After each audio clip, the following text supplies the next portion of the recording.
Hi everyone, welcome to 12 Sphere. It's nice to have you here. Let's enjoy a quiet moment and listen together. It was early October in a small village called Arland, tucked beside a still deep fjord in western Norway. The air was crisp, cool, and smelled faintly of pine and seawater.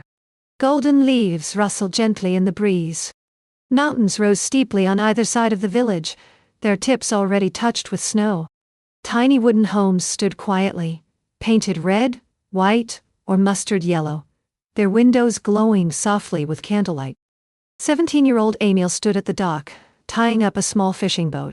He wore a thick wool sweater, hand-knitted by his grandmother, and a navy scarf that fluttered in the wind. His hands were strong from working with nets and wood, but his eyes were gentle, blue like the water behind him. Today was his favorite kind of day. No school, no rush, just time. Time to help his father with the morning catch, to chop firewood, to walk in the forest, and maybe to write in his small notebook. "You've got a quiet soul," his mother always told him. "The fjord suits you." And it was true. Emil didn't long for the big cities or the fast trains. He loved the stillness. The silence here wasn't empty, it was full. Full of bird calls, of water lapping at the shore, of the wind whispering through spruce trees.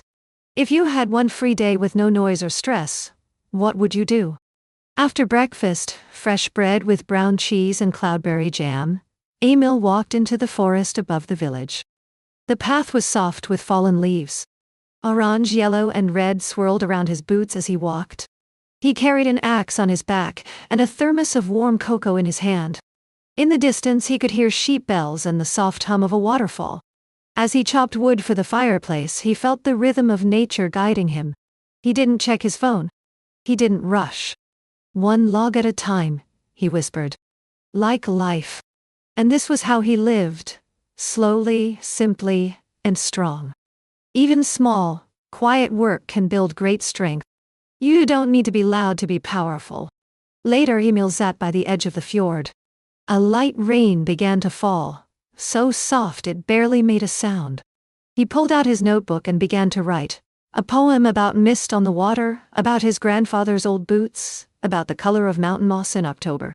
Writing helped him remember the day, and more than that, it helped him notice the beauty that was always there, waiting to be seen. His best friend Ingrid joined him, bringing a slice of homemade apple cake. They didn't talk much. They didn't need to. They simply sat, sipping warm drinks, listening to the soft rain, and watching a ferry move slowly across the fjord like a dream. Peace is not a place without problems. It's a place where you meet them slowly with kindness and courage. That evening, Emil and his family sat around the fireplace.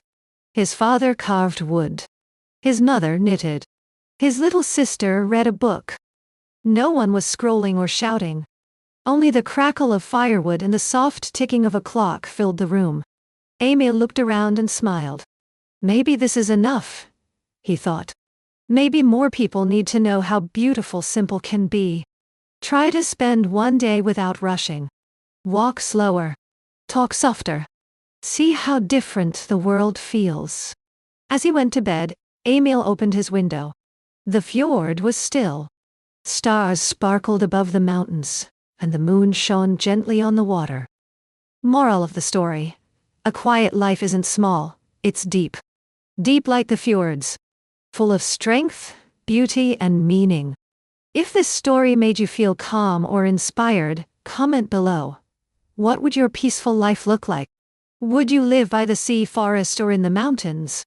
Like and subscribe for more cozy stories from around the world. And don't forget to share this with someone who needs a little peace today. Thanks for listening. I hope you enjoyed it. If you liked it, feel free to subscribe and come back anytime. See you soon.